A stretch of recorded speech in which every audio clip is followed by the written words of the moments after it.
Radar Folk en Radio 5.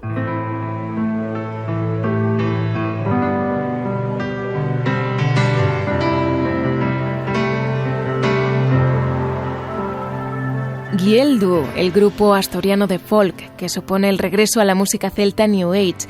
Esto que suena es Perdayuri, una balada de composición propia que toma la letra del conocido poema Immortality, escrito por Claire Harner a principios del siglo XX. Tras los vaivenes iniciales, la banda ha quedado consolidada por 7 miembros procedentes de Asturias y León que beben desde la música tradicional y clásica hasta el metal. En este tema cuentan además con la colaboración del gaitero Jesús del Castillo.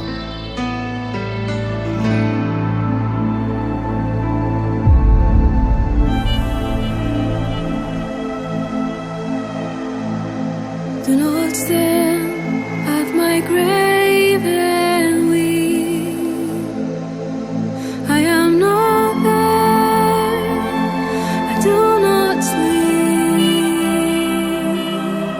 Por cierto, su nombre, Gieldu, proviene de la expresión dir al Gieldu o tar al Gieldu, que significa ir a recoger frutos menudos del bosque o la mar, que es, como explica la banda, una alegoría de su trabajo. Ellos recogen músicas tradicionales del arco atlántico y las adaptan a su propio estilo.